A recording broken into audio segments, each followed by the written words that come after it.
Hello, this is Xbox Ahoy, and that was one of my cats. And this is the first installment of Behind the Scenes, which is a look, behind the scenes of my production for my new forthcoming series, Behind the Lines. And one of the sort of defining characteristics of Behind the Lines is that I'll be using live action video, and in fact I'll be avoiding any sort of computer graphics where possible. So one of the key things that I'm doing is I'm considering stuff like the titling and the presentation of data. And one of the ways in which I'm doing that is through the use of projection. As you can see here, obviously projection with the tools I've been using relies on stencils. And that of course means I have to cut them out by hand, which is it's a wonderfully sort of therapeutic, creative process, but it's also, quite a bit of fun. The tool I'm using to actually project these images is an OHP, which I don't know if kids these days use them at schools, but back in my day they were a very common means of projecting information in classrooms for lectures and stuff like that. And of course, as well as projection, you've also got to consider your projection surfaces. This is actually a crate. It's an ex-British Army crate used for storing explosives. And not only that, it has some very interesting textures. With a combination of these thin card stencils, some coloured filter gels, an OHP and this crate, I'm able to create these, I think, moderately interesting sort of words and titles on, an interesting backdrop. And this is kind of the idea that I'm going for with the main title sequences, and I suppose if I need any sort of intermediary titles as well, this is the similar sort of thing to what I'll be doing. So I've actually got 3 cut stencils. I've got one for Behind the Scenes, one for Xbox Ahoy Presents, and one for Behind the Lines. And really it just becomes a question of the details and, how can we sort of best use these tools to present this information and, what sort of colours, what sort of lighting. Because working in, obviously, the real world, it's a lot different to doing something in Photoshop. You can't just change the hue unless you've got the necessary tools. And I've got a complement of filter gels which I can use to overlay lighting and stuff like that. But it's still a mite more complex than it would be in Photoshop. It does beg the question, why bother? And I suppose it's because I like the challenge, and because doing stuff in real life also opens up, as it closes some doors, as far as ease of changing stuff around and stuff like that. It does open some doors as far as being able to get movement and life into the video itself. Obviously, I can move the camera, I can move the light source. You can see here, this is literally me I've picked up the lamp that I was using, and I'm moving it with my right arm while I operate the camera with my left. And it kind of brings out details in the wood grain and textures and stuff like that, and it's something that I just simply could not do if I was to limit myself to Photoshop. With the one-off Homefront episode, well, it was supposed to be a series, but it's turned out to be a one-off. But the Homefront guide I did, that was all done in Photoshop, and I tried to get some sort of mobile light devices in there and sort of semi-realistic scenes, and I thought, well, why bother? Why bother faking all this in Photoshop when if you've got the right tools, you could just set up a scene, record it, and then, well, there you go. Another thing I tried is I had some brass military stencils, the type actually used for stenciling crate contents and stuff like that onto these crates. And I tried to use those in projection as well, and I kind of liked the effect they gave. See, there's the brass stencils, and this is the projection effect. It's interesting, I like it, and obviously I don't have to cut anything out, which is a nice bonus, and I can mix and match, change them around. Oh, another thing I tried here is the coloured lighting. By applying a filter gel to one of my lamps, I can actually give a coloured cast to the scene. It's a little bit overpowered here, unfortunately, by the OHP's white background. I've got the combination of the projected text, which I can colour, the lighting in the scene, of which I can have multiple lamps. I think in my sort of final setup, I had 2 lamps and a swinging light bulb overhead. See here, this is me. I've set up the light bulb. It's actually swinging, just dangling by its cable on a boom stand up above. But this effect, I don't think, was particularly successful. It's only really affecting sort of the outer.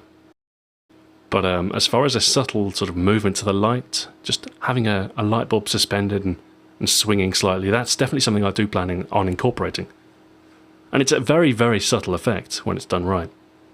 But it gives everything kind of this sort of realistic edge that you struggle to achieve in Photoshop. As far as the main sort of information, the where there would be fake documents, I'm actually going to use real documents, or rather fake real documents, in that they will exist in the real world, but they won't be, obviously they'll be tailored to my needs, and I'll have to construct them in probably InDesign or Illustrator and print them out, make them as part of a scene, and light them, and like I say, there's a whole bunch of complexity behind everything, but the net result is everything looks more real, because it is real. And it also means that I can get a much greater variety between episodes.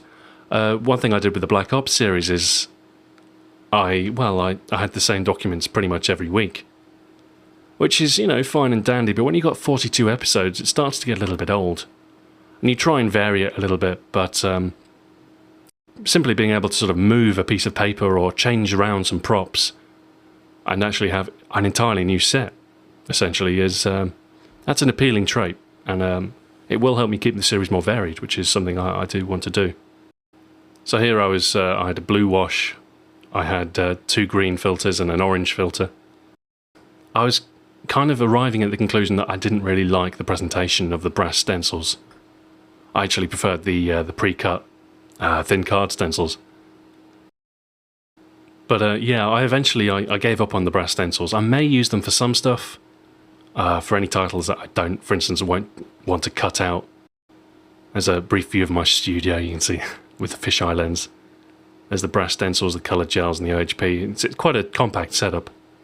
But I've put down some multicam fabric, just, for the sort of the bottom background, and then, but really the focus is on sort of the centre stage, the projected letters. Now, one thing I did which I particularly liked was here I used 2 lamps with 2 colours of filter gel. I really liked the red. The red was definitely my favourite colour. I think just the red cast kind of gave everything kind of like almost like an underground military base kind of feel. It's something like that, and I really liked the red, and the green I think was a great sort of complement to it. Unfortunately, the lamp I was using, or at least the bulb I was using, wasn't quite as bright as the red one, but I think the balance works pretty well here. Because of the 3-dimensional nature of the crate, you've got a touch of green on the right batten as well. So I really liked this sort of pairing of colours, but the only thing I didn't like was the intensity of the whiteness from the OHP projection was a little bright. So I thought, I need to sort of tone that down a little bit. But at this point, I kind of realised that I didn't really like the stencils, so I went back to my pre-cut cards, and I was actually pretty happy with the result, I've got to say. Getting there, at least. I mean, I'm still not in a position where I'd consider myself to be finished. I haven't recorded the final, or what will be the final. In fact, even in the first episode of Behind the Lines, that which I do present may not end up being what I stick with. This is just, I'm working towards a pilot, really. So there's the card stencil, and it's more readable, it's bigger, and I like the fact that I can choose whichever typeface I want. And here I'm using Trade Gothic, which is, that's the typeface I use on most of my channels. The Xbox Ahoy logo type and stuff like that. It's kind of a brand, I suppose, although, it's the quality of the video, the quality of the content that's the important part. So another thing I had to sort of really think about was, how was I going to transition from one to the other? From one card stencil to the other? And I still really I haven't found a satisfactory answer to this yet. I'd like to get some camera movement in there as well, maybe do a slow track. But I'm running out of hands, if I'm honest. It's hard to change the cards and to move the camera. So as of yet, I'm undetermined. But one thing I do quite like is having the 2 stencils on the projector at the same time. I think that works pretty well, when it's done right, at least. So that's something I might do. But yeah, I definitely didn't like it where I actually physically take off the card, because you get a flash of bright white and it overexposes everything, and I don't think that works. But one thing I liked was when I placed the orange or the amber filter gels, everything suddenly clicked. The brightness was at the right level, it was no longer too bright. And it's a little bit traffic lighty, but I actually quite like the set of colours, the green, the red, and the amber. I think they went pretty well together. So I think this sort of setup here, the green light to the left, the red light to the right, and the amber text. But yeah, I think I tried a few colours, and to be honest, I wasn't really happy with any of them. But the amber, by far and away, was the most sort of complementary colour. But with this sort of lighting, this sort of level of lighting, you can read the crate, you can see the detail in the centre. There's a little bit of neutral light. On the left, you've got the green and the amber. It's nice, it's bright, it's readable, and I think it works pretty well. And there's the slide transition. And now it's tough to get right because you've got to do it by hand, but I think something like this, where the slide comes over the top and then all of a sudden the other one's pulled away and it reveals the new text. I think that works pretty well. But of course, it's getting it perfect, as I am quite the perfectionist, really. Well, I think it's, as far as titling is concerned, it's readable, it's got kind of an identity to it, it's got interesting textures. And of course, the whole militaria sort of kind of side of things is kind of one of the prevailing themes in Behind the Lines. That kind of sort of realistic sense. So this is actually where I'm currently at. I've not had much time between my Elite work and everything else that's been going on, but I've taken out a few, hours here and there and done some test shooting. And this is where I've arrived. So I love the idea of projection. It reminds me of, especially when it's done on like a wall or something. It's like something out of Splinter Cell Conviction. I like that. I like the mix of colours I've got here. In fact, the filter gels were definitely a good idea, I think. Because the colours mixed with the textures makes for something which is a little more interesting. But I haven't quite got the transition down yet. And I haven't quite really got the placement down. I'm not sure how this is going to pan out. But this will probably be, the first 5 seconds of the video. I'm probably overthinking it. as long as it clearly says Xbox Ahoy presents Behind the Lines, I'm probably good. So that's where I'm at. This is the first installment of Behind the Scenes, and well, hopefully I'll be back with another aspect. I'm not sure what else I'll be doing. I want to do one episode on my audio setup and how I record voice, and I might do another on the actual photographical techniques, the lenses and the camera that I'm using. Otherwise, that's about all I've got at the minute. I've done some work on the actual props and the documents themselves. I'll show that in the future. And I'll leave you with something which I was doing this time last year or thereabouts, and it's some of the titling development I did for my Black Ops series. It's another variation on something that you might recognise. So until next time, farewell.